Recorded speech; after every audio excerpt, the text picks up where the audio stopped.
Alors nous sommes arrivés donc d'Av Tzadik Vav Amud Bet. En fait, donc on a profité hier de faire 2 pages pour gagner celle du 9 Av. Donc on part de la page du lendemain. Matnitin, donc nouvelle Mishnah, Tzadik Vav Amud Bet, les 3 dernières lignes. Rabbi Tarfon Omer, Bishel Metehelat Hareren, Ivashel Bo Kol Hareren. V'chachamim Omrim, Ad Zman Achila. Donc on avait dit que jusqu'à présent, quand on fait cuire donc de la viande dans le bétamidage dans des casseroles, si c'est clean et hochet, il va falloir après le laver. Alors il dit la Mishnah, Rabbi Tarfon dit, quand on a commencé à faire cuire au début de la fête, on attend toute la fête et après à la fin de la fête on le lave. Alors que les Hachamim, eux, ils disent non, jusqu'au moment du manger.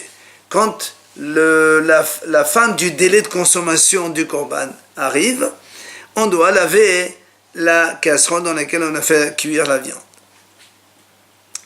Après la Mishnah a dit Mrika ou Shtefa. Dans la Torah c'est marqué Umorak Meshotaf Bamaim.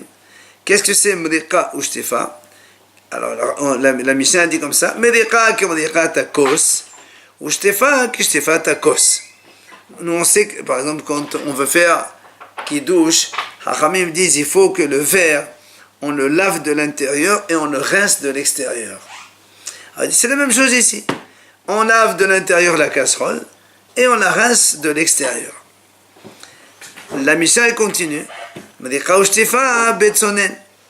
Tout ce qu'on est en train de dire qu'il faut laver, rincer, c'est à l'eau froide. Et enfin, la Mishnah, elle termine. Les brochettes dans lesquelles on fait griller la viande, ou bien les grilles sur lesquelles on fait griller la viande donc des korbanot, cela on va les cachériser avec de l'eau chaude, de l'eau bouillante, comme on fait la grana normale. Gemara nous explique Ma'etama de Rabbi Tarfon. Pourquoi Rabbi Tarfon il a dit quand on fait cuire dans une casserole, donc on ne la lave pas le jour ou le lendemain, mais on attend la fin de la fête. Pourquoi? De Amar Kera il dit parce que le pasuk il dit Ufanita va boker vehalachta le ohalecha. Hakatuv asa'u lechulan boker echad. Quand la Torah dit il faut venir au Beth Amidash pendant les 3 fêtes, et notamment pendant Pessah pour faire le korban Pessah, après donc le korban du lendemain, le jour de fête, après la Torah dit Ufanita va boker, le lendemain matin tu retournes chez toi. Hachamim dit c'est quoi le lendemain matin? C'est la fin de la fête. Donc tu vois bien que la Torah elle dit il faut attendre jusqu'à la fin et après tu rentres chez toi. Ça veut dire que à partir du moment où tu peux rentrer chez toi, on inclut toute la fête dedans et donc on continue. Tu peux faire cuire toute la viande pendant les fêtes et à la fin de la fête maintenant on doit aller rincer, donc laver cette casserole. Il objecte. Il dit si tu me dis ça, alors nous on sait que par exemple dans l'islamie on peut manger en 2 jours, hatat hacham en 1 jour. Alors d'après toi, il faut leur donner tout le délai des 7 jours. Impossible, on n'a jamais vu cette idée comme quoi il n'y a pas de notar et puis il n'y a pas de pigoule. Si quelqu'un il pense manger ça en dehors du temps, il n'y a pas de délai dans les jours de fête, c'est impossible. Ici il me dit oui, pendant les 7 jours de fête, il n'y a pas de pigoule, il n'y a pas de notar. Ça veut dire que les 7 jours, ça forme une seule unité, comme si c'était un délai commun pour tout le monde. Quel rapport il y a avec le lavage? Parce que tu me dis que le lavage, quand tu laves tu fais cuire aujourd'hui, la casserole elle est valable demain, après-demain, pendant 7 jours. Donc, alors que normalement on sait que quand on a lavé, il faut laver, quand on a fait cuire dans une casserole, après le lendemain il faut laver. Si tu me dis que non, les 7 jours c'est considéré comme une seule unité, alors dans ces cas-là il n'y a pas de pigoule, il n'y a pas de notaire dans la fête. Et si tu me dis oui, c'est vrai, il n'y a pas, c'est impossible. Pourquoi? Vehatania, Rabbi Nathan Omer, Rabbi Nathan il dit comme ça.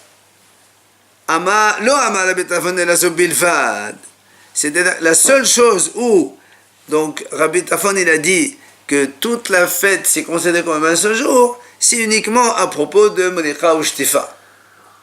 C'est-à-dire que le lavage de la casserole dans laquelle on a fait cuire. Ça oui, il dit les 7 jours c'est un.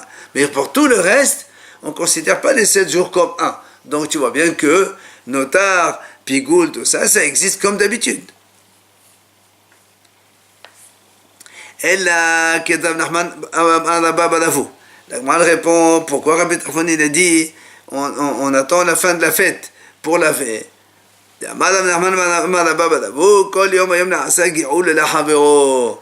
Il dit tout simplement, c'est simple, parce que pendant les 7 jours de fête, on apporte, tous les ministres ils sont là, et tous les ministres ils apportent des korbanot. Donc quand on prend une casserole, on fait cuire là-bas les shlamim par exemple. On a le droit de manger shlamim aujourd'hui et demain. Donc on fait cuire aujourd'hui, demain, le goût qu'il y a dans la casserole, normalement il reste jusqu'à demain, après ça devient nota.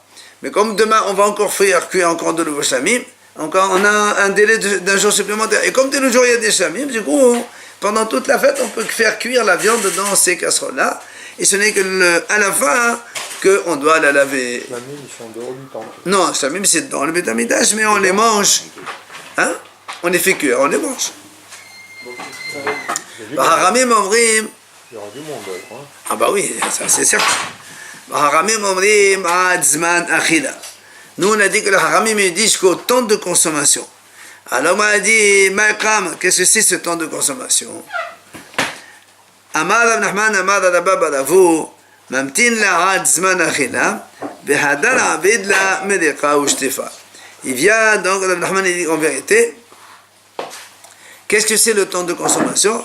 Ben pour le korban, ça veut dire si on a fait le korban aujourd'hui et qu'on peut le manger aujourd'hui, ben on attend la fin de la journée et la nuit qui vient, puisque Hacham Hatat c'est en un jour et une nuit. Et quand le délai de consommation se termine, on lave la casserole. Si c'est 2 jours, on attend 2 jours. Pour chaque korban, on attend le délai de consommation de la viande qu'on a faite, on a fait cuire, et après on doit laver. Il y a toujours un autre. Hein? Toujours un autre qui vient après. Ça, c'est pas, le haramim me dit, il n'y a pas de problème. Il faut quand même laver. Alors, le m'a dit maintenant, Mina animele, d'où tu apprends cela? Amar Rabbi Yohanan, Mishom Abba Yosef ben Abba, Ketiv, Umorak Veshotaf, Urtiv Kol Zahab Kohnim Yuchal. Il dit parce que le passage dans lequel il y a marqué Umorak Veshotaf Bamaim, donc il faut laver et rincer à l'eau. Juste après, il y a marqué les Kohanim, ils mangent. Quel rapport les deux psukim l'un dans l'autre? C'est pour ça qu'il dit, c'est de là où on apprend. Quand est-ce qu'on lave? Quand ils ne peuvent plus manger, quand le délai de consommation est achevé, alors on va laver donc la casserole. C'est ce qu'il dit là. On attend jusqu'au délai de consommation, et quand on a fait, donc le délai il est passé, on commence maintenant à laver la casserole. Hein? Il y a 6 ans de manger avant. Non, c'est pas nous quand est-ce qu'on a fini. Le temps de consommation, le délai. Après on a dit donc on a dit on lave et on rince, comme on lave et on rince les verres du kiddush. Tano Rabbanan Chachamim disent Rabbi dit effectivement on lave et on rince à l'eau froide. Chachamim disent non. Quand on lave à l'eau chaude, une sorte de harana, à l'eau bouillante, ou après on rince à l'eau froide. Alors il m'a dit, quelle est la raison des haramim? Pourquoi ils exigent comme ça de l'eau bouillante, de l'eau chaude? Il dit, mais c'est la même chose quand on fait un grala des ustensiles des goyim. Donc on veut extirper là-bas le goût donc ce qu'il y avait du goy. Là aussi, quand on veut enlever tout le goût du korban qu'il y avait avant, alors on fait de l'eau bouillante. Rabbi Amadar, il vient Rabbi te dit, alors nous on dit, alors comment Rabbi dit comme ça l'eau froide? Comment tu veux que le goût il s'en aille avec l'eau froide? Ça marche pas, le goût il s'en va pas avec l'eau froide. Alors Rabbi te dit, moi, Harala, la kamin. Rabbi te dit, moi aussi, c'est certain qu'il faut faire une hagrala, ça va de soi. Alors, lui il te dit, moi je parle après le hagrala. C'est sûr qu'il faut faire une hagrala pour enlever le goût donc qu'il y avait dans la casserole.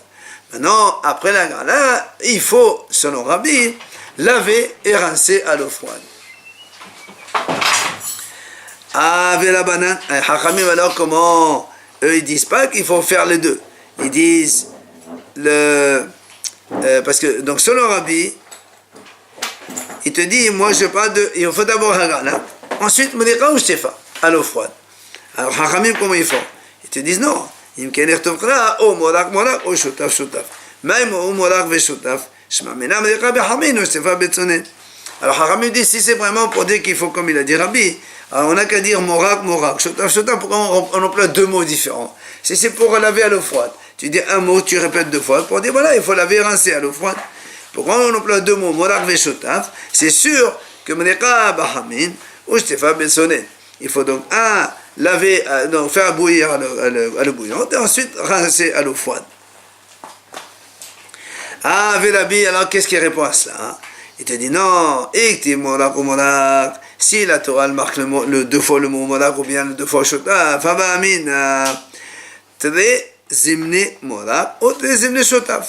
tu vas dire non, il faut laver deux fois ou il faut rincer deux fois.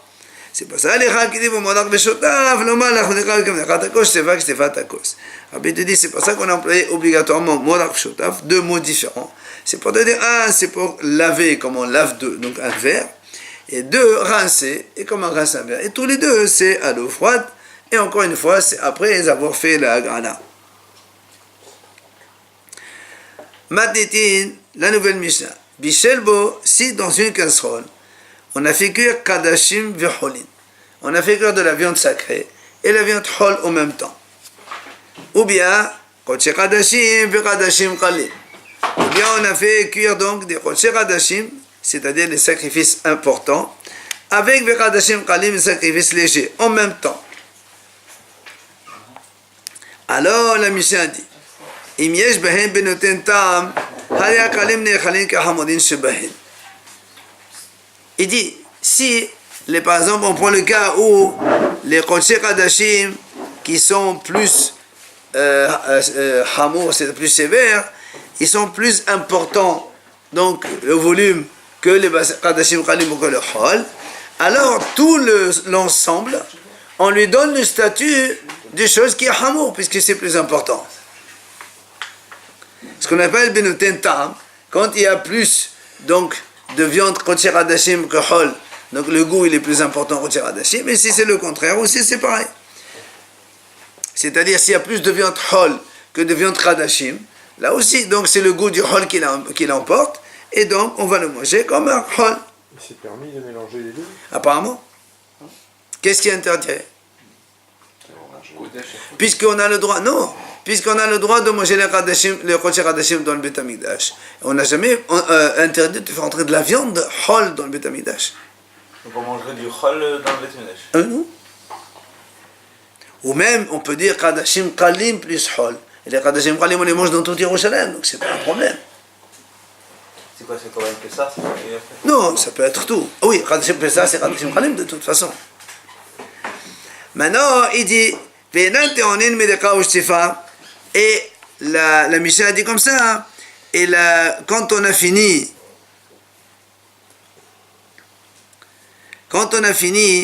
puisque si on dit,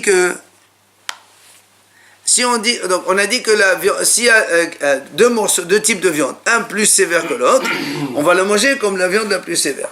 Après il nous dit la Mishnah, on n'a pas besoin de laver et de rincer comme donc d'habitude. On va expliquer d'abord pourquoi. Mais Rav, la viande, des fois, quand elle reste, il faut la brûler. Ça, si elle dépasse le temps. Si elle dépasse le temps, mais des fois, s'il va se mélanger, il y en a un qui peut laisser l'autre truc, et peut-être un problème de batachite ou autre chose comme ça. Pourquoi pas tâcher? Il y a un temps de délai de consommation. Normal qui vient de l'extérieur, on a le droit de la manger tout le temps, il n'y a pas de temps. Mais la viande de l'extérieur, même si on la rend pas soule, il n'y a pas d'interdiction. C'est que la viande kadosh qu'on n'a pas le droit de rendre pas soule, de limiter la consommation. Mais la viande il n'y a pas de problème. Alors, à cause de ça, la viande qui n'est pas kadosh, qu'on aurait pu manger si on la brûle. Absolument, ça n'a pas d'importance. Ça. C'est pas grave. Non. Donc on a dit après la Mishnah a dit ça veut dire que si un des deux, donc les deux morceaux ils se touchent, deux morceaux de viande ils se touchent, un des deux il est pas soul, eh bien il ne rend pas l'autre pas soul aussi. Maintenant la Mishnah a dit la même chose, raqiq shanaga beraqiq. Si un pain, il a touché un pain pas soul, il a touché un pain kasher. Il y a un contact donc. Ou bien, ou un morceau de viande, il a touché un autre morceau de viande. Alors le Mishnah dit, Lo kol al-kikid, velo kol al-hadirot asodin, et non, asodin le bemakom shebala. Si un morceau de viande, il touche un autre morceau de viande, tu ne vas pas dire puisqu'il a touché, lui il a pas saoul, alors l'autre il est tout pas saoul. Non, il est seulement le contact. L'endroit où il y a eu contact, ça c'est pas saoul. On va couper, on verra un peu dans la Gemara comment on explique ça. La même chose pour les pains. Alors, la Gemara dit, c'est ça qu'on a dit tout à l'heure, on s'étonne. Tu m'as dit au début dans le Mishnah, quand on a de la viande kadosh avec viande hol, on les mange comme le plus important, celui qui est le plus important en volume, donc le tentam. Et donc ça veut dire que si c'est kadosh plus important, donc on les mange comme le kadosh. Et donc après, tu me dis il ne faut pas laver. Ça veut dire il ne faut pas laver. Nous on a vu que quand on fait cuire de la viande sacrée, il faut laver la casserole. Comment tu dis qu'il ne faut pas laver? On ne comprend pas. C'est pour ça que la Gemara explique comme ça. Elle dit, en fait, il faut séparer les deux. Donc s'il y a le goût, c'est-à-dire donc le Kodesh Hadashim il est plus important que le Hadashim Kalim, alors donc on les mange comme les plus sévères, comme on a expliqué. Et là, et là évidemment, il faut laver la casserole parce que c'est les Hadashim qui sont plus importants. Et en plus, au fossé de maga. Et bien sûr, c'est un viande pasoul qui touche un autre morceau de viande, l'autre il devient pasoul dans le contact, là où l'endroit où il a touché. Maintenant, si maintenant Kadashim avec Hol par exemple, ou bien Kodesh Kadashim avec Kadashim Kalim, le Kadashim Kalim est plus important que le Kodesh Kadashim, alors évidemment, là tu vas pas me dire qu'on les mange comme le plus sévère, puisque c'est les plus légers qui sont plus volumineux dans la quantité, dans le volume. Et là, on n'a pas besoin de laver et de rincer. Mais impossible manga, il n'y a pas de pessoul aussi dans le contact, parce qu'ils sont plus volumineux, ceux qui sont hol par exemple. Oui, Hein? Si ceux qui sont hol, ils sont plus importants, ils vont pas, ils touchent. Par exemple, parce que le hol, il n'y a pas de pasoul. Le kadosh, il est pasoul. Si l'autre, il est plus important, il ne va pas rendre pasoul le gros morceau. Si tu as un petit morceau de viande kadosh, il touche un grand morceau de viande hol, il ne va pas rendre pasoul. Puisque c'est l'autre qui l'emporte. Alors, la Gemara a dit, Nehi de kosher kadashim labao, kadashim kalim, nivrae. Alors, on a dit, d'accord, tu as dit que on a dit, on ne lave pas la casserole, ça c'est quand il y a Kodesh Hadashim avec le hol. Mais quand il y a Kodesh Hadashim avec Hadashim Kalim, mais Hadashim Kalim aussi, il faut laver. Amar Abaye Mayen Teonin Amar Kodesh Hadashim avec Hadashim Kalim Teonin. Il dit en fait, quand on a dit effectivement, c'est quand il y a plus de viande Hadashim Kalim que de viande Kodesh Hadashim, alors dans ces cas-là, il faut effectivement laver la casserole. Ça veut dire quand on a dit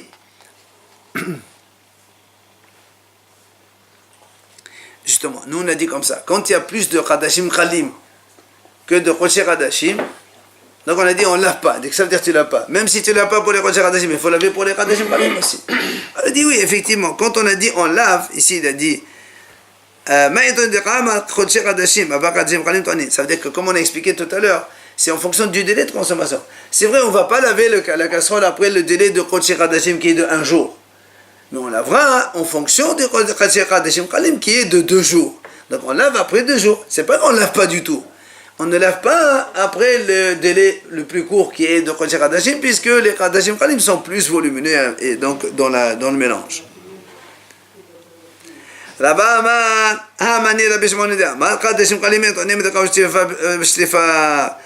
il répond, il dit non, tu sais quoi, c'est vrai, il n'y a pas du tout de lavage nécessaire. Parce que selon Rabbi Shimon, quand les Kadashim Kalim on les fait cuire, on n'a pas besoin de laver la casserole. Pour les Kadashim Kalim, on ne lave pas, selon Rabbi Shimon. Alors que les Hachamim me disent non, Kadashim Kalim aussi, il faut laver la casserole. Et comme on a dit, mais non. Donc Abaye dit, il y a Kadashim et plus Kadashim Kalim, on lave. Et selon Rabbi Shimon, Kodesh Hadashim avec Hadashim Kalim, on ne lave pas, parce que les Hadashim Kalim, quand ils sont importants, il n'y a pas besoin de laver la casserole. Alors la Gemara a dit, Bishamane Rava, donc Rava qui a dit que selon Rabbi Shimon, les Kadashim Kalim, donc on ne lave pas la casserole. Alors c'est pour ça que la Mishnah elle a répété les deux cas, les Kadashim avec les Cholin, pour te dire, donc selon Rabbi Shimon, Cholin, les Kadashim, si les Cholin sont plus importants, on ne lave pas. Mais il t'apprend aussi que même quand c'est Kadashim et Kadashim Kalim, les Kadashim Kalim sont plus volumineux, on ne lave pas non plus. C'est important qu'ils nous apprennent, Rabbi Shimon. Mais selon Tanakama, elle est abayée, donc l'explication qu'Abaye a donnée, il a dit non, il faut quand même laver, tâter la main. Pourquoi il a besoin de nous apprendre à bailler dans la Mishnah? Pourquoi on a besoin d'apprendre? Si Kadashim il se mélange avec Hol, et après, quand c'est Kadashim, il se mélange avec Kadashim Kalim, c'est la même chose. Tu m'apprends un cas, moi j'apprends l'autre. Si le plus important c'est le Kadashim, alors c'est le Kadashim qui l'emporte. Si le plus important c'est le Hol, dans ces cas-là, c'est le Hol qui l'emporte. La même chose avec Kadashim et Kadashim Kalim, c'est pareil, pourquoi on répète deux fois? Alors la Mishnah, la Gemara dit, on a besoin d'apprendre les deux. Pourquoi? Si on parle que Kadashim et Cholin seulement, dans la Mishnah,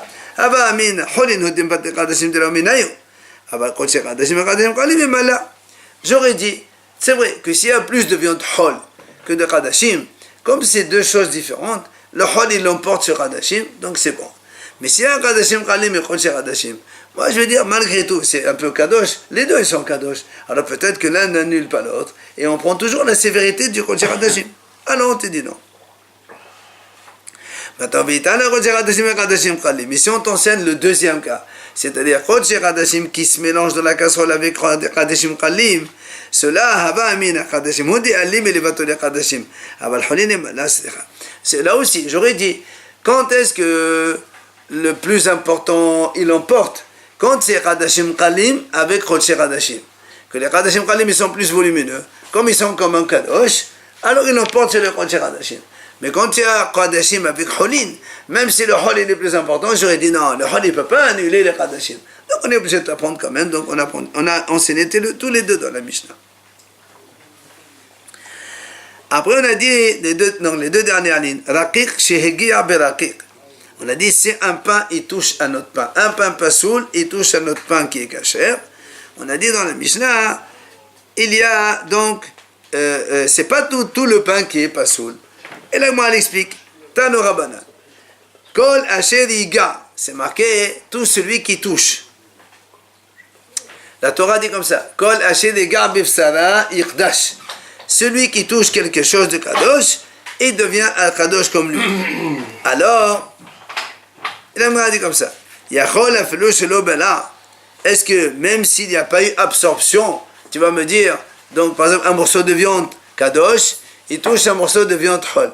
Tu vas me dire, voilà, puisque le viande chol, il touche un morceau de viande kadosh, il va devenir kadosh comme lui. Il dit quoi, même s'il n'y a pas eu absorption, c'est un contact comme ça de rien du tout, tu vas dire comme ça.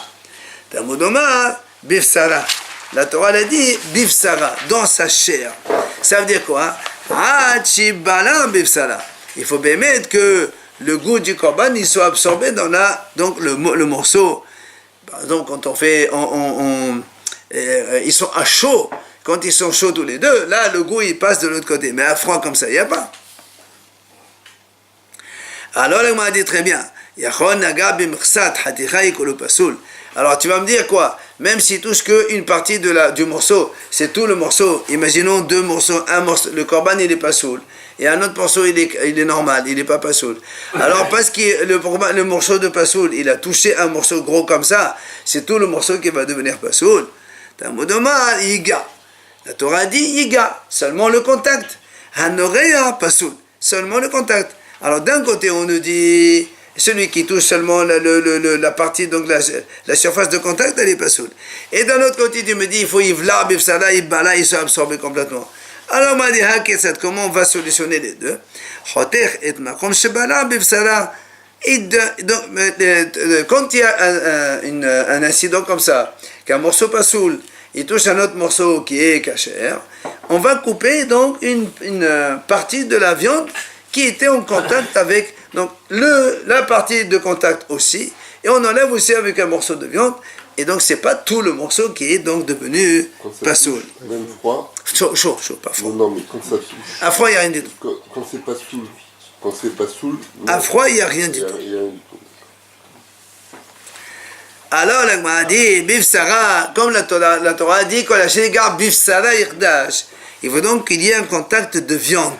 C'est pour ça que la Gemara dit, Velo Begidin, Velo Ba'atzamot, Velo Bekanaim, Velo Batlafaim. Ça veut dire que si on touche, il y a un contact avec les nerfs, ou les os, ou les cornes, ou les sabots, dans ces cas-là, il n'y a pas de... Si une viande hol, elle touche Kadosh Korban, elle ne devient pas Kadosh Korban. Et si c'est une viande qui touche à l'os pasoul ou un corne pasoul, etc., il n'y a pas de contact parce qu'il n'y a que la Torah dit Bif Sarah Yirdash.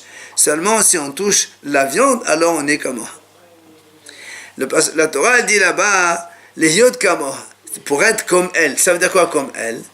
Haketsat, en pisulahi tipasel. Comme on a dit maintenant, donc c'est un morceau de pasoul, il touche un morceau kasher, alors donc le morceau kasher, il va devenir pasoul comme l'autre, et c'est maintenant le contraire, un morceau de hol, il touche un morceau qui est plus kadosh, le hol il devient kadosh comme le korban, comme elle, comme on vient d'expliquer dans la Mishnah. C'est le kadosh qui devient hol. Non, c'est le hol qui devient kadosh. C'est pas le morceau qui devient... Non, le hol il devient kadosh. Kadashim Ralim il prend en fonction, là, encore une fois, du volume de ce qu'on a mis dans la casserole, toujours.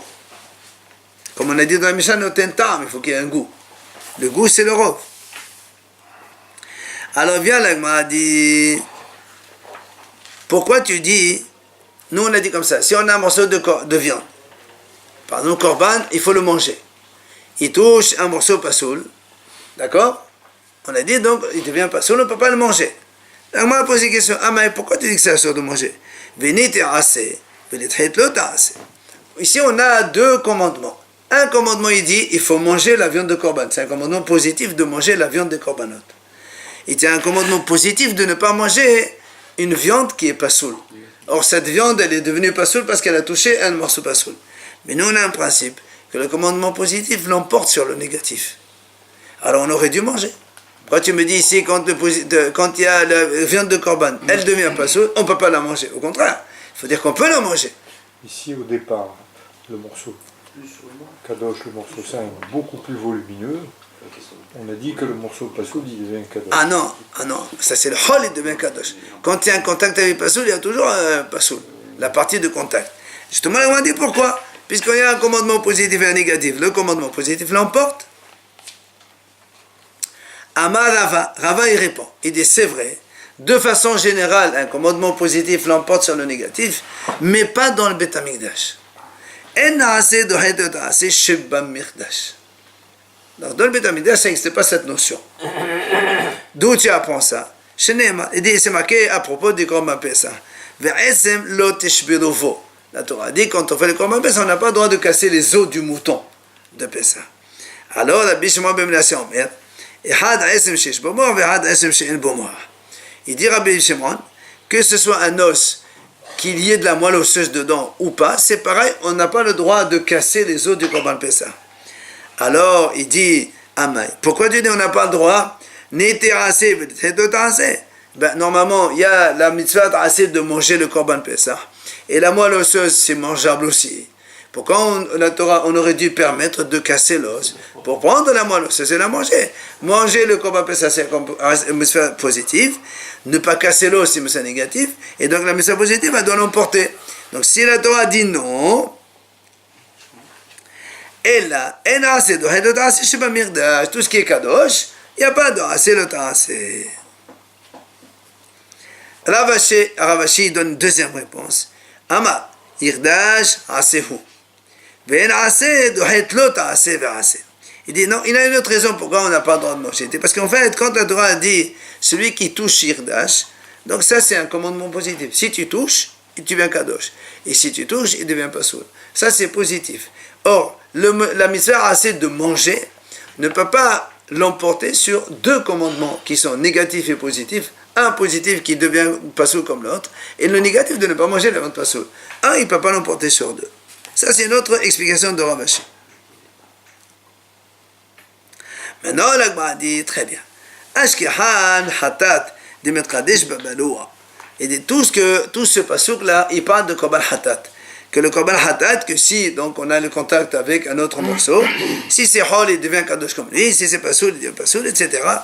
Chez Al-Kadeshim Alan, comment est-ce qu'on peut généraliser à tous les autres Korbanot? Amal Shemuel, il vient à Shemuel, il dit, oui, on peut généraliser à tous les autres Korbanot. Pourquoi? Parce qu'il y a un pasouk qui dit, Zot HaTorah, La'ola, Vela Mincha, Vela Hatat, tu vois bien la Torah, donc on a le même statut. Ola, Minha, Hatat, Hasham, Elohim, tous ces mêmes. Donc, ce qu'on a dit pour Hatat, c'est valable pour l'autre aussi. Seulement, la Gemara, elle va expliquer ce passage. Pourquoi on a besoin de dire justement Zot HaTorah, La'ola, la Minha? Pourquoi on a besoin d'énumérer tous les commandements? Qu'est-ce que ça va nous enseigner? Alors, la Gemara, elle commence. D'abord, on a dit Zot HaTorah, La'ola. Donc, voici le statut. Là, c'est-à-dire c'est le même statut que le Korban Ola. Ça veut dire quoi? Qui Ola? Comme le Ola. C'est-à-dire donc le même statut à tous les Korbanot, on voit comme on fait dans Ola. C'est quoi qu'on fait dans Ola? Ma Ola te'ona keli, afkol te'ona keli.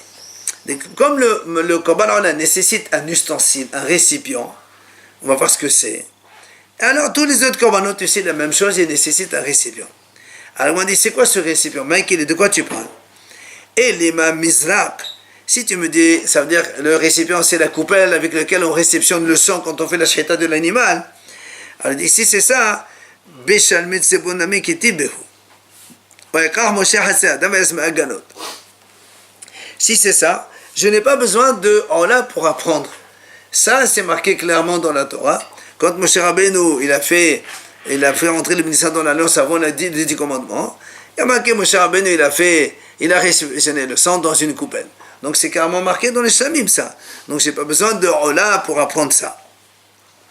Et là, on m'a dit non, tu sais quoi? Des sakines.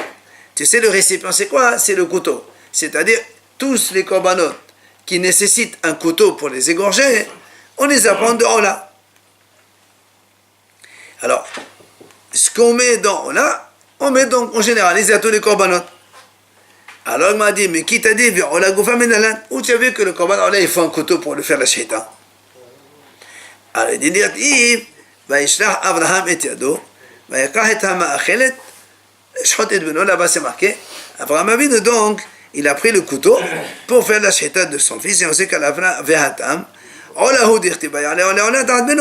et à la fin, on sait très bien qu'Abraham, il n'a pas fait la shita de son fils Yitzhak, mais il a pris, là-bas, il y avait un bélier, et donc il y a marqué dans la Torah, donc tu vois bien qu'Abraham, il a utilisé un couteau pour faire korban ola. Donc là, on apprend que tous les korbanot aussi, ils doivent nécessiter donc un couteau aussi. Donc, c'est pour ça que la Torah a marqué Zot HaTorah, la ola. De Ola, on apprend ce principe, qu'il faut un couteau pour la Ola, donc pour tous les autres commandements, il faut un couteau pour faire la shahida. Qu'est-ce que tu aurais pris si tu avais pris un couteau? Tu aurais connu la vivant? Non, on peut un pistolet, tu dis, on ne sait pas. On le sait que nous aussi. On le sait nous, c'est pas marqué dans la Torah, on ne sait pas. Après, il y a marqué Zot HaTorah, la Ola, vela minha. Il y a marqué la minha. Qu'est-ce qu'on apprend de ce minha là? Il dit, Ma minha ena nechelet ela lezechre chemuna. Il dit, de là on généralise que tout, de la même façon que le korban minha, c'est qui mange le korban minha? C'est les kohanim mâles, que les messieurs, pas les femmes. Alors, nous on dit, voilà, tout cela, tous les korbanot qui ne se mangent que pour les messieurs kohanim, on les apprend de minha. Alors on m'a dit, Maïhi, de quoi tu parles? Et hatat ve'asham. Si tu me dis Hatat et Hacham, ça c'est marqué déjà dans le paragraphe même dans la Torah, c'est marqué Hatat et Hacham, c'est les Kohanim qui les mangent. J'ai pas besoin d'apprendre ça de Minha. Si tu me dis oui, peut-être qu'on apprend les Shlamim Tzibour, que par exemple les 2 agneaux de Shavuot, là-bas c'est Shlamim. Et d'où tu sais que c'est les Kohanim mâles qui vont le manger, pas marqué là-bas. Il dit non, là-bas, donc les